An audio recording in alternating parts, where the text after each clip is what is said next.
Ce lundi 19 septembre, Christophe Rocancourt était présent au tribunal à Paris, afin d'être jugé pour trafic d'influence et escroquerie notamment. Celui que l'on surnomme l'escroc des stars a assuré lundi avoir changé et pris le contre-pied de certaines de ses déclarations pendant l'enquête. Ancien compagnon de Sonia Rolland, et père de leur fille née en 2007, Tess, Christophe Rocancourt est connu pour avoir dans les années 1990 soutiré des millions de dollars à de riches Américains, à Hollywood et New York, en multipliant les pseudonymes, ce qui lui a valu de passer plusieurs années en prison. En France, Christophe Rocancourt a été condamné en 2012 pour abus de faiblesse sur la réalisatrice Catherine Breillat et, 5 ans plus tard, dans l'affaire du vol de 52 kg de cocaïne à l'ex-siège de la police judiciaire, le 36, quai des Orfèvres. Mais l'homme de 55 ans se défend aujourd'hui. Rocancourt d'avant et Rocancourt d'aujourd'hui, si est-il pas le même, les années sont passées, a-t-il promis à la barre. Le prévenu, lunettes fumées à monture épaisse, cheveux gris coiffés sur le côté, pull bleu foncé sur pantalon noir et basket, a bien changé. J'étais escroc et aujourd'hui, j'ai évolué, j'ai changé, a-t-il ainsi déclaré, comme rapporté par la. Il se décrit comme l'auteur de 7 livres, selon ses mots.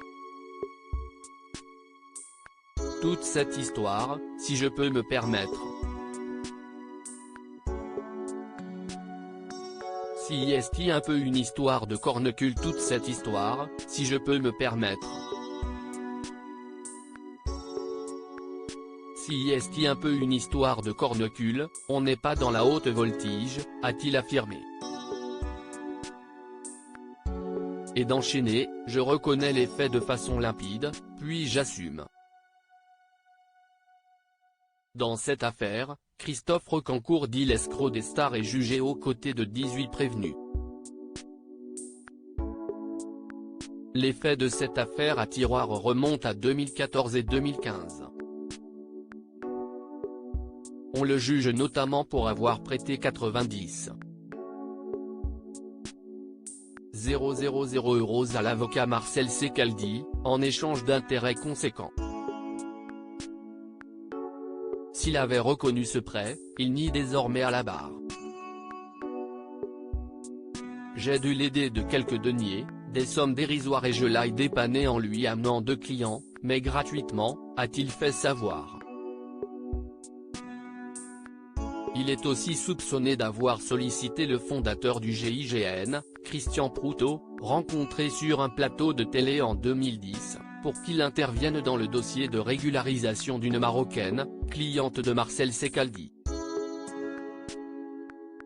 Christophe Rocancourt admet aussi avoir exercé illégalement la profession de banquier, en prêtant des sommes à une petite liste de personnes à des taux usuraires de 30%.